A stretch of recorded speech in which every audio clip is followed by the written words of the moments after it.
Écoute, écoute. Bonjour, mon invité aujourd'hui est Irina Bokova, qui a été directrice générale de l'UNESCO après avoir été ministre en Bulgarie. Peut-être, Madame Bokova, pouvez-vous dire quel a été votre parcours entre la Bulgarie, où vous avez vécu sous un régime communiste et sous un régime libéral économiquement, puis à l'UNESCO, quel a été votre parcours qui vous a conduit à cela ? Parfois, je crois que j'avais pas seulement une vie, mais quelques vies qui sont tout à fait différentes. Mais en même temps, je crois que ça m'a permis de mieux connaître, de mieux comprendre ce qui se passe au monde et aussi de avoir une sensibilité, je dirais, accrue vers certains de ces changements géopolitiques, politiques à travers le monde.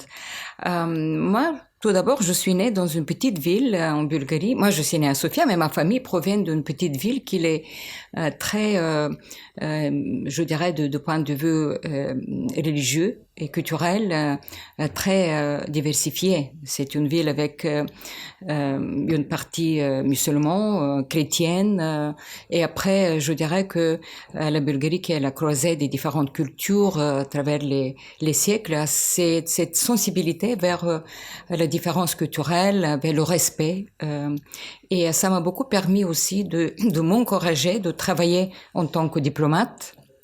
Tout d'abord au ministère des Affaires étrangères bulgare.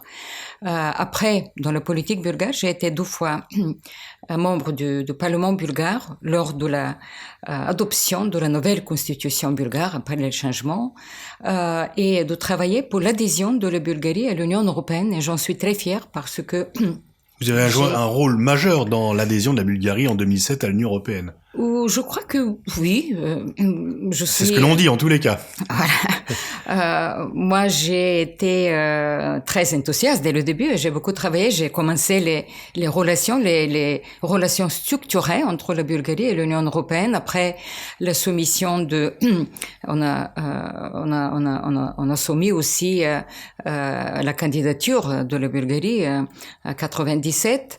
Et après, j'ai continué en tant que parlementaire de travailler avec le Parlement européen, avec les différents gouvernements, et en tant que ministre intérim des Affaires étrangères, j'ai continué aussi à travailler sur ce sujet qui aujourd'hui devient, je dirais, clé pour l'orientation stratégique de la Bulgarie. Mais comme j'ai commencé ce petite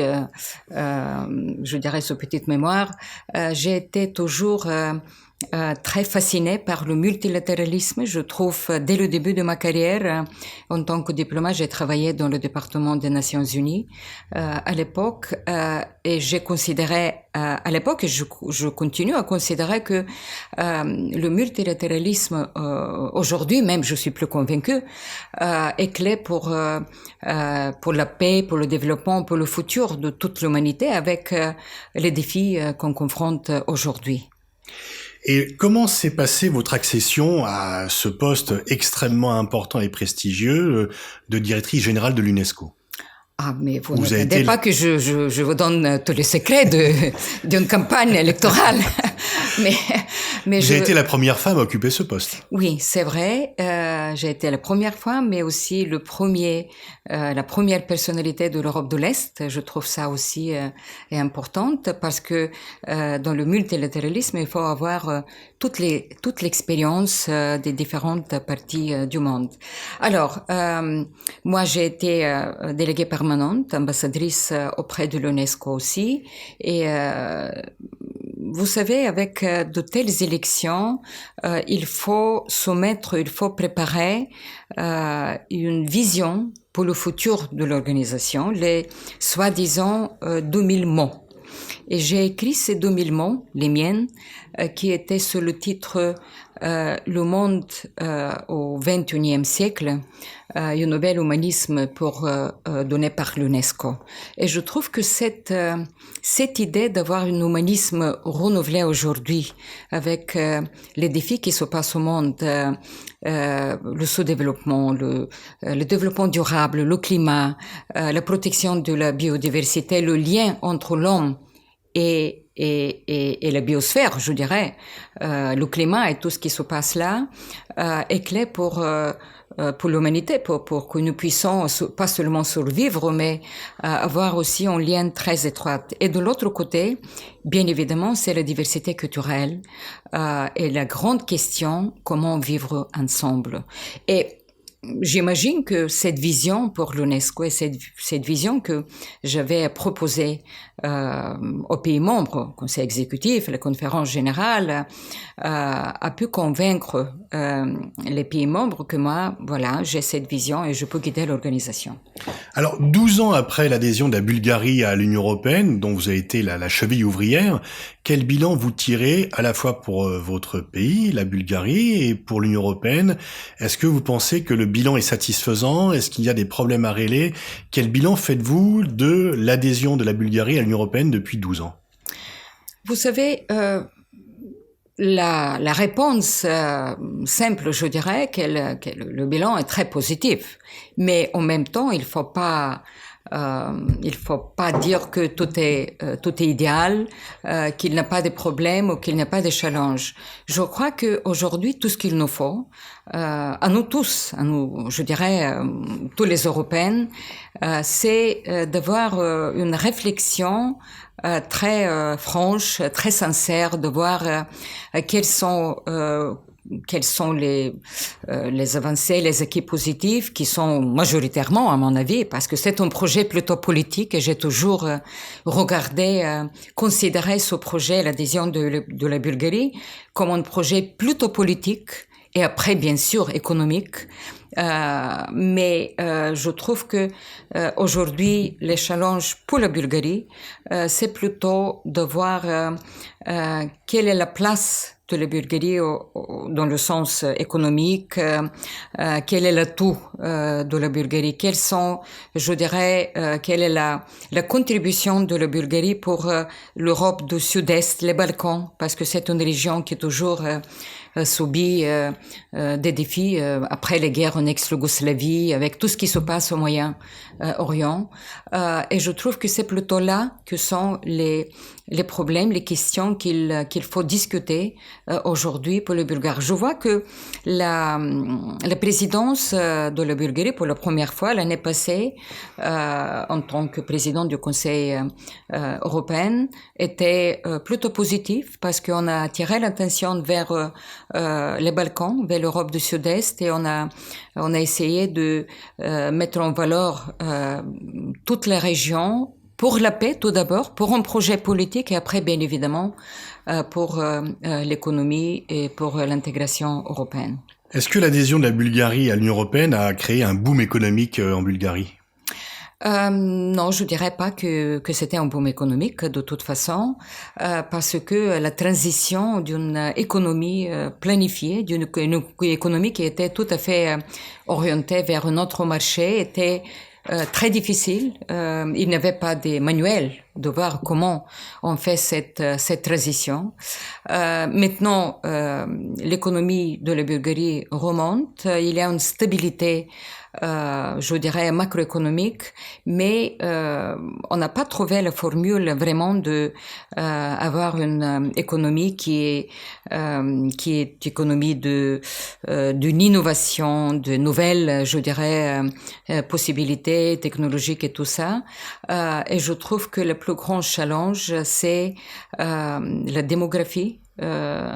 Pendant cette période, beaucoup de professionnels sont immigrés tout d'abord. Oui, il y a une perte démographique. Il y a une perte démographique des compétences majeure. Oui, et c'est le comment vraiment donner la perspective aux gens de rester dans le pays et travailler pour le futur du pays. Ça reste comme un challenge. Alors, on parle souvent des problèmes de corruption en Bulgarie. Quel est votre regard sur ce sujet? Vous savez, la corruption, c'est on peut, je dirais, le sentiment, c'est l'image, c'est tout ce qu'il y a, tout ce que je vois que le système juridique aujourd'hui se bat contre cette corruption. Et je trouve pas que peut-être c'est plus grand dans certains autres pays. Mais c'est un problème qui reste dans l'opinion, je dirais, publique et comme un challenge tout d'abord un problème politique, mais aussi pour le système judiciaire dans le pays. Vous avez fait 2 mandats à la tête de l'UNESCO, 2 mandats qui ont été notamment agités par le retrait américain, par des problèmes de financement aussi. De ce fait, comment voyez-vous d'abord votre bilan à la tête de l'UNESCO et les difficultés à laquelle cette institution est confrontée? J'ai été pendant 2 mandats, de 2009 jusqu'en 2007, en tête de l'UNESCO. C'était une période difficile, c'était une période de changement géopolitique majeur. Quand je me souviens maintenant quel était l'esprit il y a 10 ans, et aujourd'hui c'est très différent. Et pendant cette période, nous avons vu aussi la suspension de financement américain. C'est pas que les États-Unis n'étaient pas avec nous, mais c'était la diminution de leur pas seulement influence, mais de son engagement envers l'UNESCO. Ça a coïncidé, je dirais, avec l'admission de la Palestine en tant que membre en pleine entière à l'UNESCO. Et il y avait la crise d'un côté, la crise financière. Parce que tout d'un coup, 22% de notre budget a disparu. Il fallait s'ajuster, il fallait faire des réformes assez, je dirais, brutales parfois. Je suis fière que malgré toutes les difficultés, l'UNESCO a préservé son leadership dans le domaine de nos compétences, dans le domaine de l'éducation, par exemple, avec l'agenda 2030 des Nations Unies pour le développement durable, dans le domaine, bien évidemment, de la culture, dans le domaine des sciences, la communication. Mais, comme j'ai dit, ça a coïncidé avec certains événements politiques, l'émergence de l'extrémisme violent, la destruction du patrimoine. Nous avons vu tout ce qui s'est passé en Syrie, en Irak, au Mali avant et dans certaines autres régions. Et il fallait chercher des réponses à cet extrémisme violent parce que j'ai été convaincue, je reste convaincue aujourd'hui que seulement par des moyens militaires, sécuritaires, on ne peut pas combattre cet extrémisme parce que les conflits sont différents aujourd'hui, les conflits modernes. Et il faut tout d'abord travailler avec les sociétés, il faut travailler avec la jeunesse.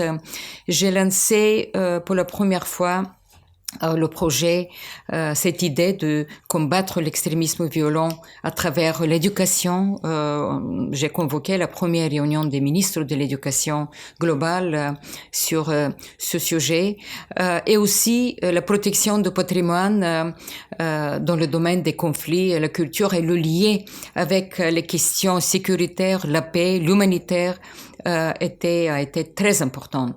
J'en suis très fière que c'est pour la première fois que le Conseil de sécurité a adopté plusieurs résolutions sur le sujet de la culture, la protection du patrimoine, la paix et la sécurité. Et la dernière résolution entièrement consacrée à ce sujet, adoptée en mars 2017, résolution 2347, était extrêmement, je dirais, importante. Une résolution unanime proposée par la France et l'Italie, soutenue par l'UNESCO, toujours joue un rôle extrêmement important. C'est vraiment le lien, l'importance de la culture, le patrimoine, la paix et la sécurité qui est marqué, je dirais, sous période de conflit et de destruction. À la tête de l'UNESCO, vous avez assisté au premier plan à ce phénomène de retrait américain et en même temps de montée en puissance de la Chine. Oui, c'est vrai que la géopolitique qui a changé, qui change toujours, est je dirais très visible à l'UNESCO. D'un côté, c'était le retrait américain, et il faut dire tout d'abord que la suspension du financement américain n'était pas une décision prise par l'administration américaine. C'était à cause des 2 lois adoptées dans les années 90 lors des négociations à Oslo, que le Congrès américain avait adopté ces lois en disant que si la Palestine adhère à quoi que ce soit organisation internationale, il y a une suspension automatique. C'est vrai que l'administration américaine à l'époque n'a pas pu résoudre le problème d'introduire dans ces lois la dérogation qui n'existait pas.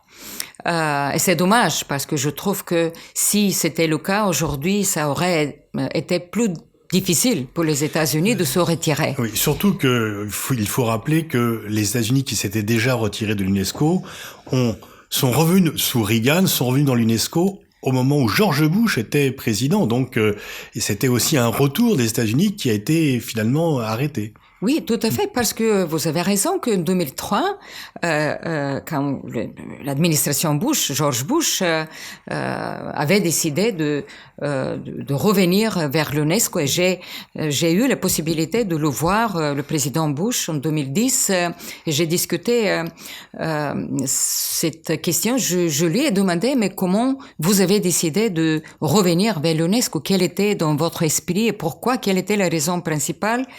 Et il m'a dit que ça a été une décision délibérée après le 11 septembre, après les attaques à New York. Ils ont vu qu'il y a quelques problèmes avec le monde islamique, l'autre monde, comme le président Bush a disait, qu'il m'a dit, après les discussions, les délibérations, ils ont décidé que c'est l'UNESCO qui donne cette plateforme large de dialogue interculturel, de dialogue interreligieux, et c'était la cause principale que les États-Unis sont revenus. C'était tout à fait le sens de la mission que vous étiez donnée à l'UNESCO de faire la sécurité par la culture, alors. Exactement. Et c'est pourquoi c'est dommage quand la décision des États-Unis en octobre 2017 de se retirer, novembre, effectivement, ils avaient utilisé l'argument qu'il y a des arriérés à cause de suspension de ce financement, mais je trouve que la cause est plus profonde que ça, vu l'attitude, la politique des États-Unis aujourd'hui envers les autres institutions onusiennes. Et c'est dommage parce que je trouve que c'est pas seulement le financement qui compte, mais c'est aussi le soutien politique, l'implication, la participation des États-Unis. L'UNESCO est universel, l'UNESCO a perdu son universalité, et c'est dommage. J'ai publié une déclaration, mais en même temps, on a vu aussi la montée de la Chine pendant ces 10 ans. J'ai vu quand la Chine a devenu de plus en plus intéressée aux différents projets de l'UNESCO. Effectivement, le président Xi Jinping, lors du lancement de grands projets, la route de la soie, comme nous disons à l'UNESCO, il est venu, en 2014, il est venu chez nous. C'était la première agence onusienne qu'il avait visitée à l'époque. Il a prononcé un grand discours, toujours on l'appelle ce discours historique. Il a parlé de la diversité culturelle, il parlait de l'importance de la connexion entre les différentes universités, l'échange culturel, scientifique, universitaire. C'était vraiment une grande vision, comment l'investissement, la coopération économique et commerciale doit être accompagnée aussi par je dirais cette coopération intellectuelle dans un sens large, et c'était très impressionnant, je dirais, cette vision. Et après, on a vu avec les années comment la Chine devient, je dirais, plus convaincante dans son approche vers l'UNESCO. Nous avons organisé une multitude, je dirais, de conférences, de débats en Chine. Chez nous, l'UNESCO a été visité par des autres personnalités chinoises à l'époque, et j'ai eu aussi la grande honneur, je dirais, de nommer la première dame, professeure Peng Luan, l'épouse du président Xi Jinping, comme envoyée spéciale de l'UNESCO pour l'éducation des femmes et des filles, qui était aussi un signe vers l'engagement de la Chine au projet de l'UNESCO dans le domaine de l'éducation. Et après, bien sûr, ce sont, je dirais, l'intérêt de la Chine envers les différents programmes concrets de l'UNESCO. Aujourd'hui, la Chine possède le plus grand nombre de sites de patrimoine mondial, 55. La Chine possède le plus grand nombre de réserves de biosphère. La Chine possède le plus grand nombre de géoparcs, c'est un autre programme de l'UNESCO. Et je peux continuer cette liste, je dirais. Est-ce que du coup, c'est pas une erreur américaine de déserter cette institution et dans leur rivalité avec la Chine, de laisser la place aux Chinois? Vous savez, c'est une erreur, mais je ne vois pas seulement cette erreur comme laisser la place. Je pense que c'est aussi, c'est une perte pour l'UNESCO, mais c'est une perte pour les États-Unis eux-mêmes. Parce que je crois plutôt que le monde vraiment doit changer le paradigme, comme nous disons. C'est pas de regarder ce qui se passe au monde comme zéro somme, comme nous disons au jeu, mais c'est plutôt de voir quelles sont les possibilités que tout le monde gagne. Et l'UNESCO donne cette possibilité. C'est cette plateforme où on peut coopérer, on peut trouver les moyens de échanger dans le domaine de la culture universitaire, sciences, communication et tout ça. Et je trouve que c'est une perte plutôt pour les États-Unis aujourd'hui, parce qu'ils ont perdu cette possibilité aussi d'influencer le monde selon leur propre je dirais, valeurs, système des valeurs qui donne l'UNESCO, soit dans le domaine de l'extrémisme, soit dans le domaine du terrorisme même, et dans certains autres domaines qui sont importants pour l'actuelle administration américaine. Et pour finir cet entretien, madame, est-ce que quel regard vous jetez sur ce qu'on appelle la crise du multilatéralisme, qui semble générale, qui affecte bien sûr les institutions multilatérales, mais qui plus généralement semble remettre en cause le vouloir vivre ensemble que les nations, à travers les institutions ou le droit international, avaient bâti? Moi, je suis très inquiète. Parce que j'ai vu ce changement et j'ai vu aussi l'impact négatif de ce changement sur les Nations Unies, le multilatéralisme généralement, pas seulement sur l'UNESCO, parce qu'en tant que directrice générale, j'ai participé dans beaucoup des efforts des Nations Unies de se rassembler autour de certains grands projets, certaines grandes idées. L'accord du climat, l'agenda 2030 et beaucoup d'autres. Je suis inquiète parce que je trouve que il n'y a pas d'autre option aujourd'hui. Si avant les Nations Unies, qui avaient été créées après la guerre, la Deuxième Guerre mondiale, pour établir la paix, pour ne pas permettre plus de telles guerres, je trouve aujourd'hui avec les défis qui ne connaissent pas les frontières politiques ou géographiques, on doit avoir une large plateforme de résoudre les problèmes. Mais au lieu de ça, tout ce que nous voyons, c'est plutôt je dirais, unilatéralisme, c'est de préférer de régler certains problèmes plutôt bilatéralement, qui est une erreur à mon avis. Et c'est pourquoi je pense que aujourd'hui le monde entre dans une période très très dangereuse. On voit tout d'abord qu'il y a une course aux armements nucléaires, y compris, et parfois ce qui m'inquiète, qu'il n'y a pas beaucoup de débats autour de ces questions. Nous voyons aussi que les guerres commerciales aujourd'hui tirent l'économie mondiale vers je dirais vers une crise peut-être économique, financière, on ne sait jamais où ça va s'arrêter. Nous voyons aussi une